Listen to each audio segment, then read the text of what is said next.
News Talk 640 WFNC. Why can't we be friends, BEPPI? Why can't we be friends, BEPPI? Why can't we be friends? Is that what song we're singing? That's the one that's open right now. I couldn't even hear it. I'm getting old, I think. No, I got the monitor down. Why can't? Who sings that song? That's War. Oh my gosh, you're right. 1970s. You're right. Best music was the 70s. I wasn't born until late 60s, but it is the best music, honestly. You know.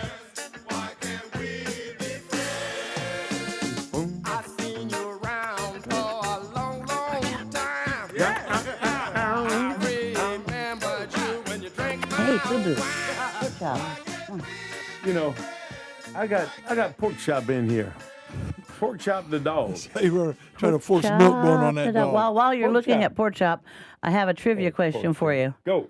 Okay, so what show is this from? Pork chops and applesauce. Brady Bunch. He Does says he know? Brady Bunch. Ding, ding, ding, ding, ding. Good. I knew Kelvin would know that, though. Why would I know that? Yes, it is from the Brady Bunch.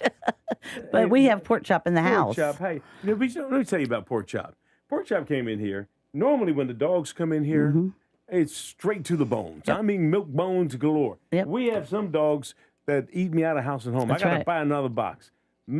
Pork chop has yet to take a bone from me. She looks at me like, "Are you crazy?" Yeah. What do you think? Why do you think I want a bone? Pork chop is gentle. Look at the gentleness of pork chop. 5 years old, boxer mix. If you're looking for a dog, gets along with children, cats, other dogs, this is the dog. I mean, look, not demanding at all. Very calm. Well, here's the thing. Hey, boo-boo. Hey, sweetie. Greek, I got you up on screen too, Yeah, through the window that's here. sweet. How much is the doggy through the window? I'm looking at you through the window. Yeah, boo-boo, you want to try a treaty? Here's the thing. Did a treat. Ate a treat. First treat of the day. But that's one of your treats. You bring in good treats. But no, I tried one earlier and he wouldn't eat it. Now he's trusting. You said you tried one early. How did it taste?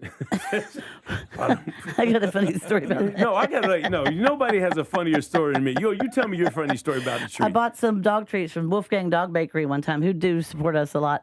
I got home, I'd left him at the house, and my husband Barry walk in the door, and he's just sitting there chomping on this cookie, and I could not tell him it was a dog treat because I kept laughing so hard.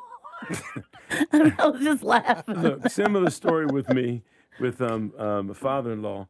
You remember sausages? The dog treats? Yes. Uh-huh. And so, look, this is a family show. Don't Come on, boo-boo, come on. This is a family show. You can't be licking like that. Come on, pork chop. Oh. I go over to the house, and my father-in-law is steady eating the sausages. I'm loving them. Yeah. Well, and I'm saying to myself, like you, do I tell him? But this is how I did it. I said to the dog, I got a sausage. I said, come here. Let me give you a sausage. Come on, I forgot the name of the dog. Here you go. Let me get a sausage. I said, this is wonderful dog food. And my father-in-law said, grab the bag. Where does this say dog food? Listen, well, Barry had a little different reaction. He didn't care. He kept on eating them? Listen, I couldn't get it out for like 2 minutes because I was laughing. It was just so funny to watch him enjoy this cookie. And finally, I told him I spit it out. It's a dog treat. And he was, well, they're good. And he just kept on going. He just kept on. All right, enough of the It was shenanigans. hilarious. Enough of the shenanigans here about people. Greek, have you ever eaten a dog biscuit by accident? I have not, but I did get my brother like that one time. Did you really? What did he do? He did or didn't? He just picked up the it. little pieces of that looked like bacon and was eating those, just snacking away. And I let him eat 2 or 3 before I told him, there's dog treats, right? Right. Yeah. So yeah, but they can be deceptive in what they look like depending on how they are. That's why you got to let kids. Kids no telling what they'll eat. Have you been to some of these dog bakeries lately? I mean, the stuff looks scrumptious to me. Sure. It looks great. All right. Let's try and sell the dog. Okay. This dog is incredible. And I just want y'all to know that I'm not just saying that. You can see, if you can see on camera right now, or you can see how calm. I think it just takes a few minutes to trust. He wasn't going to trust my treats at first. Now he knows I'm safe. He's trusting my treats. What a gentle, Sweetheart. Oh, He's baby, walking all come around the here. studio. Look at the freckles. I love the freckles so much. And look how gentle. Children, cats, dogs, old people, young people. He is one of these dogs that would fit with anybody. Everybody would swipe on Tinder for him. Everybody. Let me say this. I'm going to bring us all up on screen here. So the dog is 5 years old. Yes. And sweetheart. it's 7 years for a dog times 5 is 35. Mm-hmm. So he's an old dog, but he's not old dog. Well, he doesn't know everything yet. He thinks he does. That's how we were when we were 35, right? I thought I knew everything. I certainly did not. Yeah. But he is a gentle, wise little boy, and he's got the coolest freckles I've ever seen in my life. I've never seen a dog with all these freckles on his nose. Check out his freckles. Look, I'll give him a treat too. Look. Oh, look how gentle he takes the treat. We have a whole shelter full of wonderful dogs just like this. They all have different personalities, just like Tinder. You could go to our shelter and you could pick a wild one, a calm one, a sleepy one, a wired one. I mean, we have a fit for everybody at FAPS. As you guys know, a lot of our shelters are just overwhelming, busting at the seams, animal services. We are.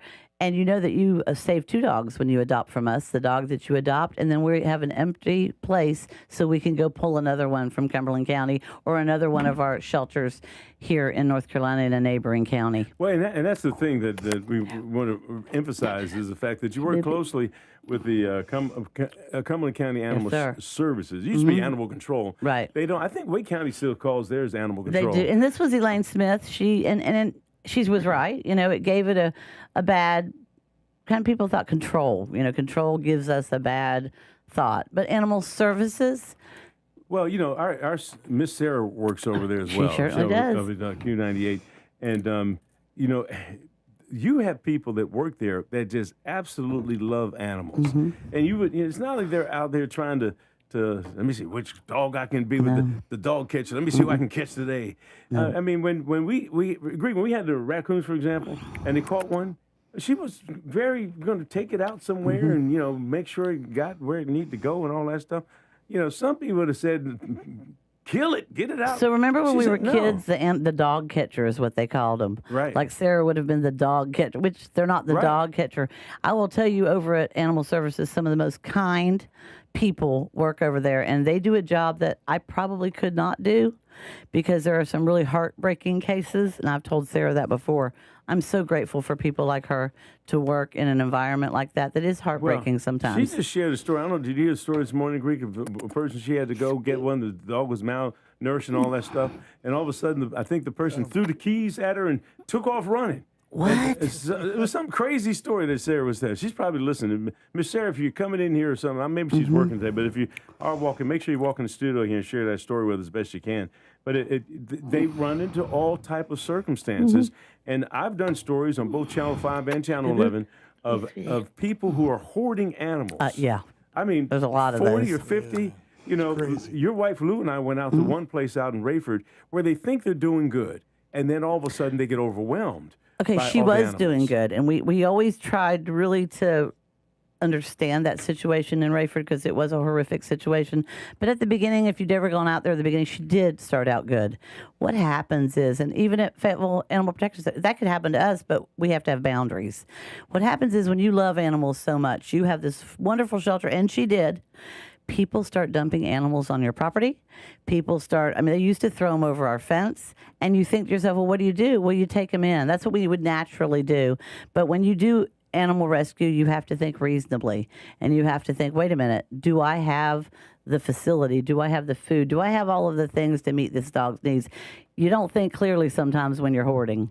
And, you know, Linda Blair, I think, just... Linda Blair, yeah. Yes, was hoarding. That's a big thing out there in California. Yeah. Sure. Yep. Well, you know, here's the thing that, you know, in any of these cases, you have situations, especially in our community, you have a lot of soldiers who are deployed and they've got to, you know, all of a sudden got to make a decision about the cat, the dog. Gosh, yes. I can't take Break the cat my to heart. Afghanistan. You know, so where do I do? And they hate having to give up their animals as much as the animal hated probably leaving them. Gosh, yes, it's And so heartbreaking. it is heartbreaking. But the reality is you only have so much space to do what you do. And I'm sure if it was up to the folks at Animal Services, none of those animals would be euthanized. No, they would none of them. No, Sure. it's a heartbreaking decision. So now let's get back to the crux of the problem. Talk about spade neutering and why that's Spade and important. neuter. Oh my gosh, it's so very important. I know that breeders exist, and I know there are people that need certain breeders. I get it if you want a rescue dog or what have you. Last week, I had 6 Yorkies that I got from a breeder in Georgia.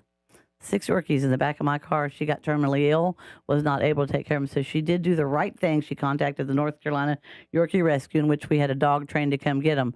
We have some breeders, and I know people want to get a standard poodle or this or that. Well, I will promise you, you can get whatever you want to rescue. We have whatever you want. And if we don't have it, we'll end up getting it.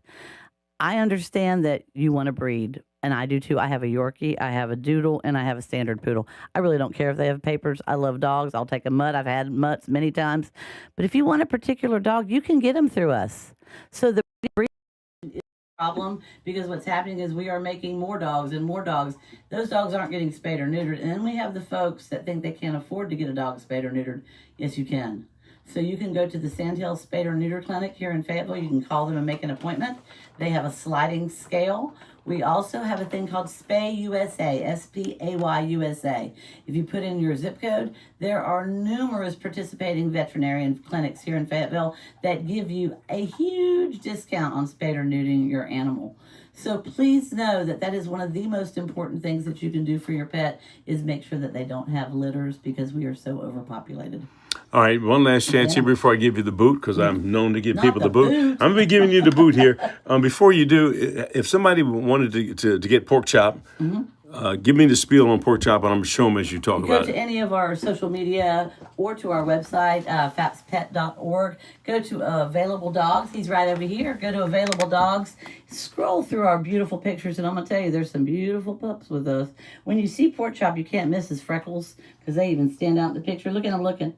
You click on his picture, there is an application that pops up. Does not mean you have to adopt. Doesn't mean you want to adopt. Means you want to meet pork chop. Fill it out. Chelsea, or one of the wonderful staff members at FAPS, will contact you for a meet and greet. Or if you want to just come out and visit, come on out Tuesday through Saturday. We are closed on Mondays. We open from 1 to 5 during the week. On the weekends, we are 11 to 5. Come out and visit us. Beppy Smith, you officially got the boot. Yes, sir. It's time to go. Thank you so much. Fayetteville Animal Protection Society comes out here every week to piddle off a dog or cat. They got cats out there too. Tons. And that's right. Tons. Yes, and make sure you check them out. No, they're good folks that got good things over there, and you do good work for the animals in our community. All right, you're listening to News Talk 640 WFNC, Fayetteville's most dependable forecast, with CBS 17 meteorologist Rachel Dunsing. Today will be partly cloudy with afternoon thunderstorms and a high temperature of 90 He's jumping on the degrees. streets Tonight now. the storms will come to an Yeah, I just got to get warmed up. Partly cloudy with a low